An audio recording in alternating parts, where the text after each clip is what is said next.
नमस्कार दोस्तों, आज के इस वीडियो में हम क्लास 6 मैथमेटिक्स के चैप्टर अंडरस्टैंडिंग एलिमेंट्री शेप्स पर चर्चा करने वाले हैं। तो आइए हमारे इस वीडियो का आनंद उठाइए।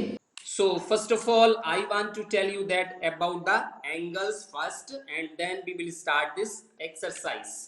So you know that about the angles, there are so many types of angles, but your syllabus is limited types of angles is there.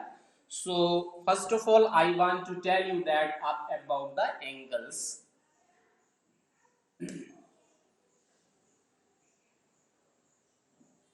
Types of angles. So now dear, here's the first one is acute angle.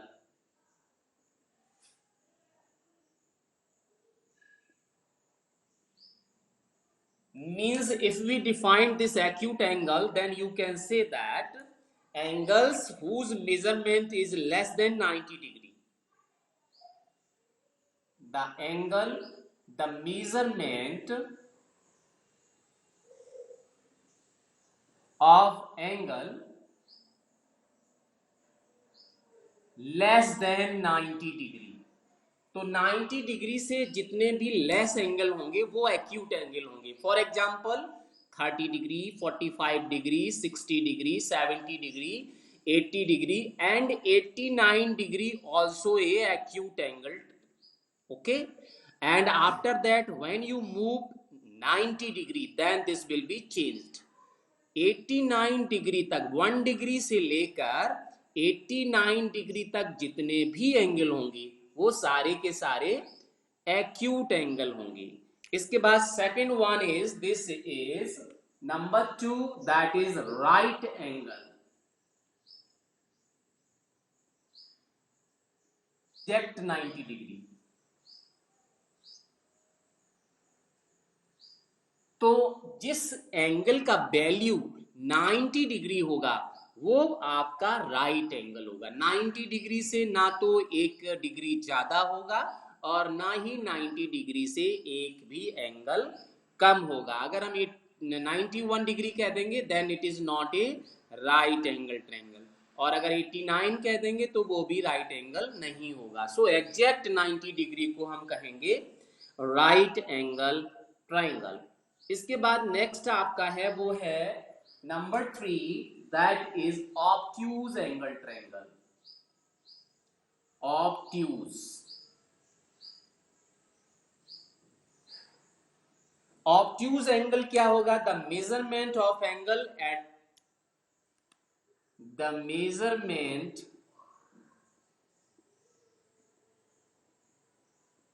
Of angle, it is just more than 90 degree and less than 180 degree. तो इस type का जो angle होगा वो आपका होगा 90 degree से ज्यादा होगा लेकिन 180 डिग्री से कम होगा। ऑब्ट्यूज।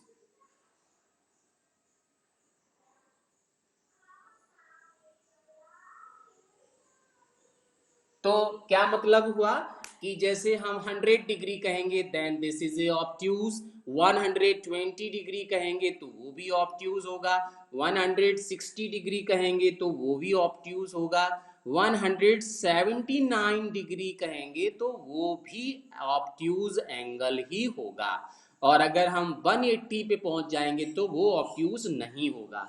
तो 90 डिग्री से लेकर 90 डिग्री के बाद जो आता है 91 डिग्री से लेकर 179 डिग्री तक जितने भी एंगल होते हैं वो सभी ऑब्ट्यूज एंगल होते हैं।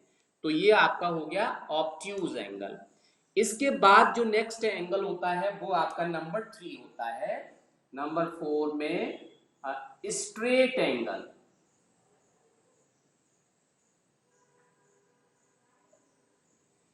तो स्ट्रेट एंगल क्या होता है? Straight angle means the measurement of angle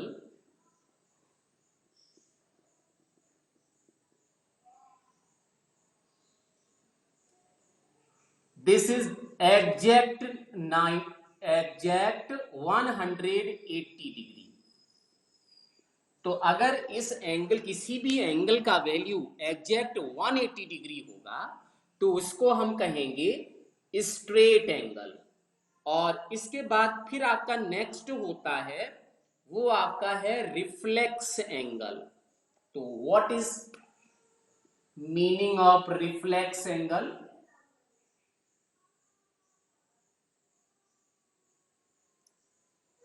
reflex angle का मतलब होता है the measurement of angle just more than 180 degree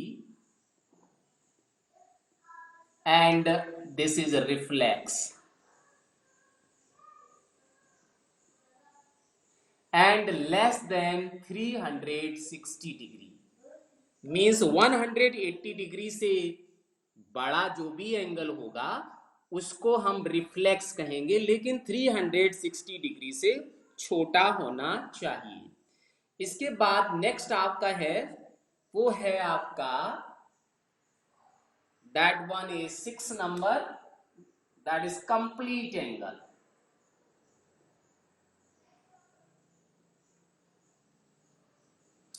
complete angle means the measurement of angle just 360 degree।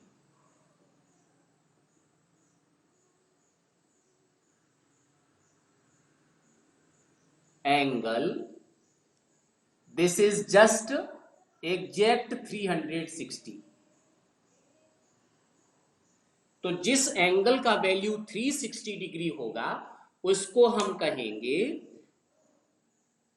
Reflect, sorry, complete angle. Okay, तो ये आपके हो गए इतने टाइप के एंगल्स के विषय में हम लोगों को यहाँ पढ़ना है अभी। ठीक है, तो एक बार फिर से इसे समझते हैं। एक्यूट एंगल, जो इस टाइप का आपको डायग्राम मिलेगा वो आप, हाँ, जो आप,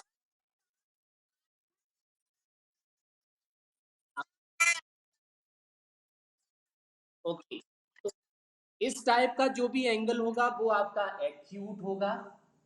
और अगर हम इस टाइप का डायग्राम बनाएंगे तो वो आपका राइट एंगल होगा, जो एल शेप का होता है। और ऑब्ट्यूज एंगल जो होगा वो आपका इस टाइप का होगा। इस टाइप के एंगल्स को हम कहेंगे ऑब्ट्यूज। और जो स्ट्रेट एंगल होता है वो आपका एक स्ट्रेट लाइन होता है, यहाँ पे जो एंगल बनता है वो स्ट्रेट हो गया। और जो आपका स्ट्रेट एंगल के बाद में जो नेक्स्ट एंगल है, आपका डायग्राम मैंने ये वहाँ ऊपर बना दिया, ये डायग्राम आप यहाँ बनाएंगे। स्ट्रेट एंगल का मतलब ये आप यहाँ पे बनाएंगे। इस टाइप का जो एंगल होगा वो स्ट्रेट होगा, और जो रिफ्लेक्स एंगल होगा वो इस टाइप का एंगल होगा। ये एंगल जब आपको मिलेगा उसको आप रिफ्लेक्स कहेंगे। और उसके बाद आप रे है, और रे पर आप इस तरह,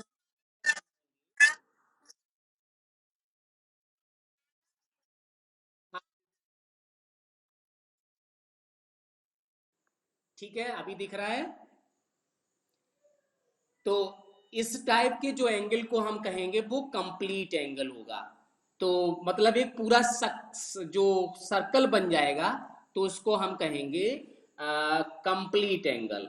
तो फिर से एक बार बता देते हैं, less than 90 degree that is acute, exact 90 degree that is right angle, and more than 90 degree and less than 180 degree that is obtuse angle, and just a straight line that is measurement of angle is 180 degree that is known as reflex straight angle, and after that more than 180 degree, less than 360 degree, and this type of geometrical figure is known as reflex angle.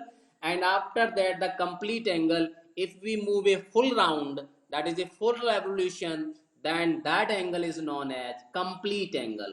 तो इतने type के angle होते हैं। अब इसी type पर आपका exercise 5.4 है। तो 5.4 में आपसे कहा गया what is the measurement of A right angle. तो बताइए राइट एंगल का मेजरमेंट कितने डिग्री होगा? 90 डिग्री होगा। ओके, इसके बाद पूछ रहा है what is the measurement of straight angle. तो स्ट्रेट एंगल का वैल्यू कितना होगा? 180। तो हम थोड़ा सा रब कर लेते हैं। ये आपके टाइप्स ऑफ एंगल हो गए, इसके विषय में हम लोग अच्छे से जान चुके। अब हम यहाँ पे जो क्वेश्चन दिए हैं उन क्वेश्चन के विषय में थोड़ा सा जानेंगे, किस तरह से उन क्वेश्चन को सॉल्व करेंगे। आइए देखते हैं उस टाइप के क्वेश्चन का सॉल्यूशंस। तो यहाँ जो मैंने आपको बताया, फर्स्ट क्वेश्चन जो एक्सरसाइज 5.4 में है वो आपका है what is the measurement of the angle, or angle is given here already. okay, एक का एंगल दिया है उसका मेजरमेंट पूछ रहा है, तो उसका मेजरमेंट आप कैसे बताओगे उसके विषय में हमें अच्छे से जानना है। तो here is the question number first of exercise 5.4। 5.4 का जो एक्सरसाइज है उसको हम लोग यहाँ पे देखेंगे। ठीक है, तो question number first here, and part number is also first. So question says that what is the measurement of right angle. तो आपका सोल्यूशन होगा measurement of right angle is equal to 90 degree. आप यहाँ पे आंसर में लिखेंगे measurement of right angle equal to 90 degree. इसके बाद सेकंड पार्ट इसका है, सेकंड पार्ट में आपको बताना है what is the measurement of straight angle. तो आप लिखेंगे मेजरमेंट, यही चीज सेम टू सेम लिखेंगे, of straight angle equal to 180 degree. बस सीधा इतना ही लिखना है। ठीक है, इसके बाद क्वेश्चन सेज दैट से ट्रू एंड फॉल्स। तो ट्रू फॉल्स बताना है क्वेश्चन नंबर 2 में। तो क्वेश्चन नंबर 2 की अगर हम बात करते हैं तो यहाँ पे first part, second, third, fourth और फिफ्थ, इस तरह से यहाँ पे पार्ट दिए हुए हैं और उसमें हमें बताना है the measurement of an acute angle less than 90 degree. तो एक्यूट एंगल तो वैसे ही लेस देन 90 डिग्री होता है, तो ये आपका स्टेटमेंट होगा ट्रू। इसके बाद नेक्स्ट है the measurement of an obtuse angle less than 90 degree. तो ऑब्ट्यूज एंगल तो मोर देन 90 डिग्री होता है, तो ये गलत हो गया, ये स्टेटमेंट हो गया फॉल्स। इसके बाद थर्ड सी पार्ट है आपका, सी पार्ट में दिया है the measurement of reflex angle greater than 180 degree. तो रिफ्लेक्स एंगल जो आपका होता है वो 180 से ज्यादा होता है, 360 से कम होता है, तो ये स्टेटमेंट भी सही है। So this is true. And after that D part is the measurement of complete revolution is 360 degree. तो मैंने अभी बताया कंप्लीट एंगल का वैल्यू 360 डिग्री ही होता है, तो ये स्टेटमेंट भी आपका ट्रू है। ठीक है, तो इसके बाद फिर आपका नेक्स्ट दिया if m angle A equal to 53 degree, here is given that m angle A equal to 53 degree. ठीक है, एम एंगल इसका मतलब होता है measurement of angle A. M angle लिखा है, इसका मतलब होता है मेजरमेंट ऑफ एंगल ए, और इसे ऐसे लिखा जाता है, मैंने थोड़ा सा ठीक नहीं लिखा, इसे ऐसे लिखा जाता है measurement of angle A equal to 50 degree and measurement of angle B equal to again this is 35 degree. ठीक है, तो आपसे कहा गया then m angle is greater than m angle B. M measurement of angle A is greater than measurement of angle B. तो बताओ ये angle इससे बड़ा है कि नहीं है? है। तो यहाँ पे ये स्टेटमेंट भी आपका ट्रू हो गया, क्योंकि ये बड़ा है इस एंगल से, तो वही इसने लिखा है measurement of angle A is greater than measurement of angle B, तो ये स्टेटमेंट भी बड़ा होगा। इसके बाद ये ट्रू हो गया। फिर क्वेश्चन नंबर 3 दिया है, write down the measurement of some acute angles, some obtuse angle, given at least 2 example of each.